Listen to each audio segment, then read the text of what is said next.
इस समय मैं गया जंक्शन पर बैठा हूँ और कुछ लोग मेरे साथ आए हुए हैं जो पिंडदान करने के लिए आए हैं। और वो सारे लोग जो डायरेक्ट जो पुरोहित होते हैं, जो पंडे होते हैं, उनके थ्रू बात करके पिंडदान करेंगे, किसी संस्था के थ्रू नहीं जाएंगे। तो इस वीडियो में हम जानेंगे कि बाहर से जाने में क्या हमसे कोई चीटिंग होता है, क्या हम लोगों को लूट लेते हैं जैसा कहा जाता है, या फिर सब कुछ साधारण होता है, आसान रहता है। आपके जो तमाम हज़ारों प्रश्न हैं, उन सारे प्रश्नों का जवाब आपको मिल जाएगा। अब हम सारे लोग एक बैटरी रिक्शा में बैठ करके विष्णुपद मंदिर की तरफ जा रहे हैं। एक्चुअली जो ये मेरे सारे मित्र हैं, ये लोग पिंडदान करने आए हैं, तो इन्हीं के साथ रहेंगे। हम देखेंगे कि इनका कैसा प्रोसेस रहता है, इनका कितना खर्चा आता है, कितने समय में ये प्रक्रिया संपन्न हो जाता है। ये जितने भी सारे आपके प्रश्न हैं, घर से क्या लाना पड़ता है, बाल मुंडवाना पड़ता है कि नहीं मुंडवाना पड़ता है, यहाँ के जो पुरोहित लोग हैं या पांडा लोग हैं, वो क्या लोगों को लूट लेते हैं, बहुत बहुत चार्ज करते हैं, ये सारी चीज़ें। जो मेरा पिछला वीडियो था उसमें तो आपने भारत सेवा संघ का पूरा प्रोसेस देखा था।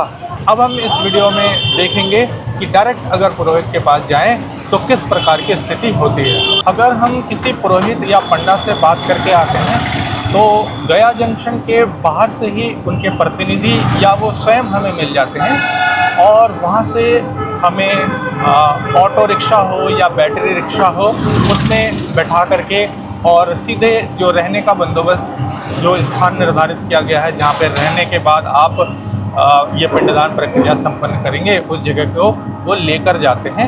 किसी भी प्रकार की परेशानी अभी तक मैंने नहीं देखा है। आराम से उतरे, वहाँ पे उनके प्रतिनिधि उपस्थित थे और स्वयं जो मुख्य जो पंडा होते हैं उनके लोग भी उपस्थित थे और उन्होंने हमारे लिए सारा बंदोबस्त पहले से करके रखा था। और अब हम बैटरी रिक्शा में बैठ करके विष्णुपद मंदिर की तरफ जा रहे हैं। हम पंडित जी का कर्मचारी प्रतिनिधि हैं, वो हमें नंबर देते हैं, जो यात्री आने वाले रहते हैं उनका नंबर देते हैं।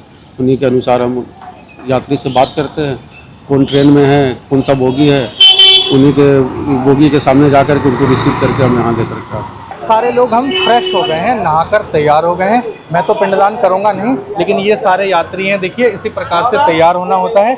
घर से आप धोती, बनियान, गमछा, ये सारी चीज़ें ज़रूर लेके आए, नहीं तो यहाँ पर खरीदने जाएंगे तो टाइम आपका ख़राब हो जाएगा। सारे लोग फ्रेश होकर तैयार हो गए हैं। अब हम चलेंगे घाट की तरफ, जहाँ जाकर हम ये प्रक्रिया पिंडदान का शुरू करेंगे। जहाँ रुकने की व्यवस्था की गई है वहाँ से जो विष्णुपद मंदिर है वो सिर्फ 10 कदम की दूरी पर है। तो अगर आप इनके थ्रू आते हैं तो आपको रहने के लिए बहुत ही अच्छी जगह मिल जाती है, जहाँ से आप देख सकते हैं विष्णुपद मंदिर मेरे सामने। यह जो मंदिर का शिखर आप देख रहे हैं, ये विष्णुपद मंदिर है और भगवान विष्णु के चरण चिन्ह इसी मंदिर में विद्यमान हैं। धीरे धीरे करके फल्गु जी के तट की तरफ हम बढ़ रहे हैं। वहाँ जा कर के फिर हम देखते हैं किस प्रकार का प्रक्रिया होता है और कितना समय लगता है और जो खर्चा वगैरह हो रहा है वो हम आखिरी में इनसे जानने की कोशिश करेंगे। यही है हमारे ब्राह्मण आज का, जो हमारे लिए जो ग्रुप हमारा आया है मित्रों का, उनका जो पिंडदान का पूरा विधि विधान से जो कराना है पिंडदान, वो यही कराने वाले हैं। जो भी सामग्री चाहिए वो सब सामग्री इन्होंने ले लिया है, धीरे धीरे करके हाथों में इनके पास सामग्री है। और अब हम फल्गु जी के तट पर पहुंच गए हैं। सामने देखिए बहुत ही खूबसूरत और मोक्ष देने वाली, पूर्वजों को अच्छे लोक का आशीर्वाद देने वाली मोक्षदायिनी, ये है हमारी फल्गु जी। इस समय एग्जैक्ट 9 बजे हैं और मैं आपको दिखाना चाहूँगा 9 बजे हम आ चुके हैं गया जी के तट पर। और जो हमारे ग्रुप के लोग हैं वो पूरी तरीके से गया जी के तट पर इस समय तैयार हो गए हैं पिंडदान करने के लिए। पंडित जी जो हैं, जो पहली जगह है फल्गु जी के तट पर, वहाँ पर इस समय पिंडदान की तैयारी करवा रहे हैं। लेफ़्ट में जैसा कि मैंने बताया था ये स्थान है जहाँ पे पिंडदान होता है और मेरे राइट में ही आप देखेंगे यहाँ पे फल्गु जी की पवित्र धारा बह रही है। अपना बाड़ीते जे लोग मारा गेलें बाबा ठाकुर बाबा, तारपरे ठाकुर बाबा, माँ ठाकुर माँ, तारपरे ठाकुर माँ, काका काकी, पीसा पिसी, जेठा জেঠু ভাই বন্ধু শাশ শ্বশুরি আপনার বাড়িতে কবি গরু পশু পক্ষী ছাগল কুকুর তোতাটা মারা গেলে ওই নামে भी এখানে পিন্ডি জল দিতে হবে। এই আপনার মনে তিনটা নাম याद রাখতে হবে, ফাল্গু নদী, विष्णु मंदिर और फैवर्ड सीता साक्षी। सबसे पहले आपको फल्गु जी से जल भरकर लाना होता है। तो मेरे साथ आए हुए समस्त श्रद्धालु देखिएगा, इस समय पवित्र फल्गु जी से अपने पात्र में जल भरकर ले जा रहे हैं। इन्हें 2 पात्र दिया गया है, एक पात्र जो है मिट्टी का है और एक इनके पास प्लास्टिक का गिलास भी है। और गिलास में और मिट्टी के इस पात्र में जल भरकर ये वापस जहाँ पर पिंडदान के लिए मंत्रोच्चारण किया जाएगा वहाँ पर ये लोग अब वापस जा रहे हैं। समस्त यात्री जो जल भरकर अभी लाए हैं उस जल से इस पात्र में देखिएगा एक पिंड निर्माण कर रहे हैं। इस पात्र में क्या क्या सामग्री है, जितना मुझे जानकारी है मैं आपको बताना चाहूँगा।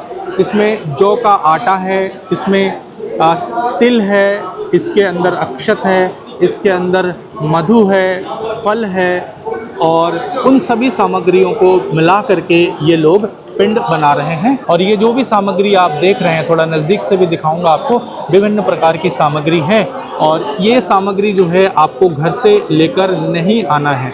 ये समस्त प्रकार की सामग्री आपको यहीं से ही जो पिंडदान कराने वाले आपके पंडा हैं वो सब कुछ अरेंज कर देंगे आपके लिए। धोती है, गमछा है, बनियान है, अंडरवियर है, ये सारी चीज़ आप घर से ले आएँ, जिससे कि बाद में आपको इन चीज़ों को खरीदने के लिए कहीं इधर उधर भागना ना पड़े और व्यर्थ समय हम ना गंवाएं।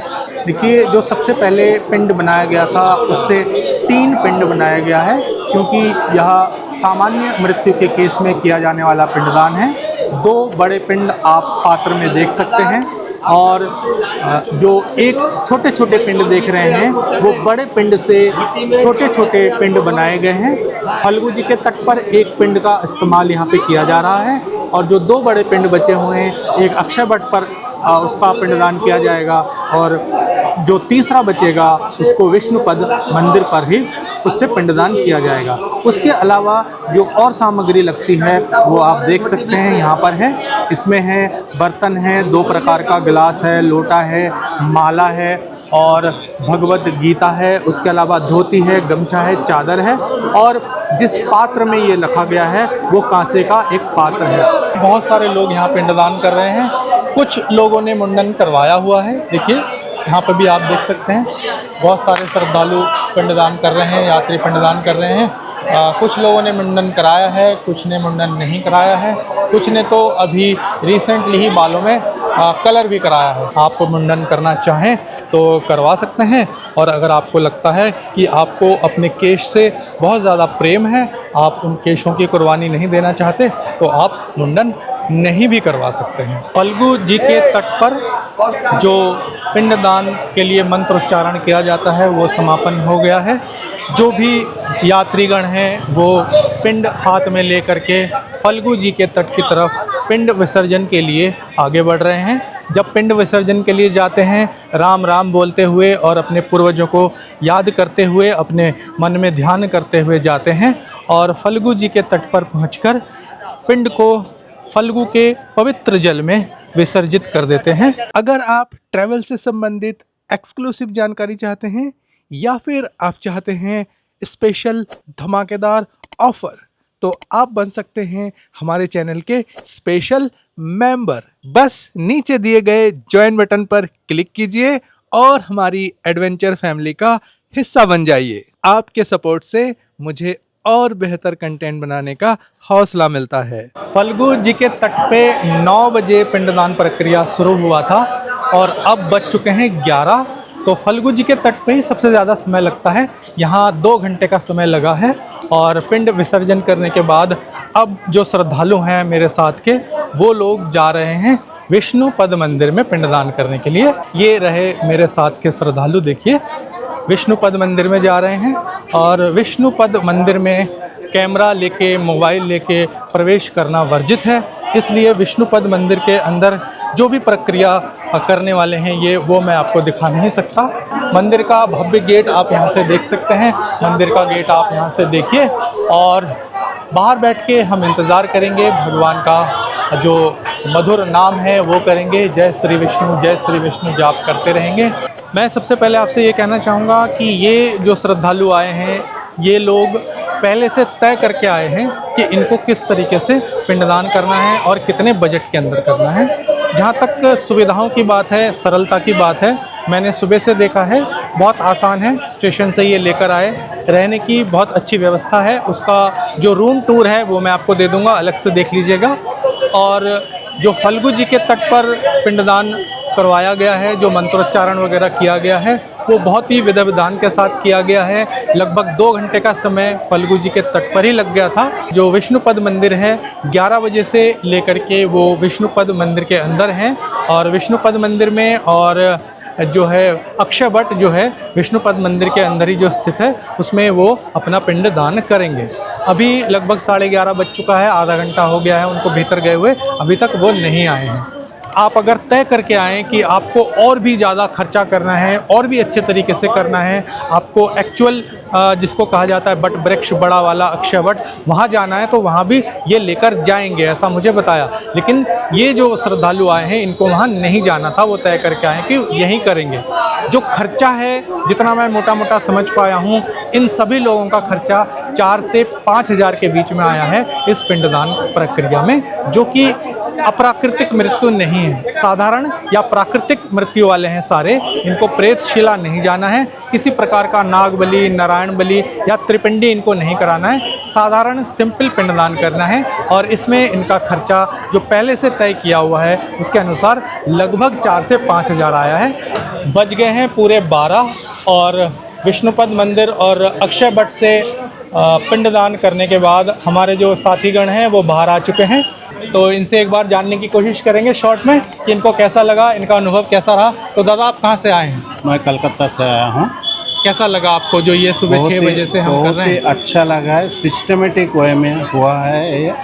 बहुत ही दूसरा मंदिर में भी गया है, बट इतना अच्छा कहाँ पे भी मिला नहीं। इधर इतना अच्छा सुंदर सिस्टमेटिक वे में हुआ। हमारे बंगाल से आए हुए लोग बहुत ही अच्छे व्यवहार के साथ उन्होंने हमारे साथ व्यवहार किया, और हमारे गया जी में आकर इन लोगों ने 3 स्थान पे पूजन किया, गया श्राद्ध, फल्गु नदी, विष्णुपद और अक्षय वट। इन्होंने अपने माता पिता पूर्वजों के नाम से गया जी में 7 वंश 121 कुल का उद्धार किया है ना। यहाँ पे इन लोग बहुत शांति मन से इन लोग कार्य किए हैं, बहुत संतुष्ट भाव से इन लोगों ने कार्य किया। जो इनके पंडे हैं गया क्षेत्र के पवन लाल गुर्दा जी, इन लोग का व्यवस्थापक, जो कि सारा पूर्ण रूप से व्यवस्था, सारी सामग्री, सामान, फल फूल जो भी व्यवस्था है वो हमारे पवन लाल जी गुर्दा जी की तरफ से था। मैं इनके पुरोहित पंडित हूँ, पीयूष कुमार मिश्रा जी, है ना। बाकी हमारे इन लोग यजमान जो हैं, काफ़ी इन लोग भी हमसे संतुष्ट हैं, और आप इन लोगों से भी हमारे बारे में पूछ सकते हैं कि मैं कार्य कैसा करवाया। जो हमारे पंडित जी हैं, जिन्होंने इतने अच्छे तरीके से पिंडदान जो है यहाँ संपन्न कराया है, हमें उनका आशीर्वाद मिलेगा, और उनके आशीर्वाद से ही हमारे जो भी पूर्वज हैं उनको अच्छे लोक की प्राप्ति होगी। भगवान विष्णु का भी आशीर्वाद हम सभी जो श्रद्धालु यहाँ आए हैं सबको मिलेगा, और भगवान विष्णु सभी का कल्याण करेंगे। इसी के साथ इस वीडियो को हम यहीं समाप्त करते हैं। आप लोगों को कुछ भी जानकारी चाहिए तो मेरे चैनल पे मेरा नंबर हमेशा रहता है, 24 घंटा 7 दिन आप मुझे फ़ोन कर सकते हैं। किसी भी प्रश्न के लिए आप मुझे फ़ोन कर सकते हैं। जय श्री विष्णु, हर हर महादेव। ठीक है, हर हर महादेव, जय श्री राम और जय श्री विष्णु बोलते हुए इस वीडियो को यहीं समाप्त करते हैं। जल्द होगी इसी सीरीज़ के अगले वीडियो में आपके साथ हमारी मुलाकात। नमस्कार।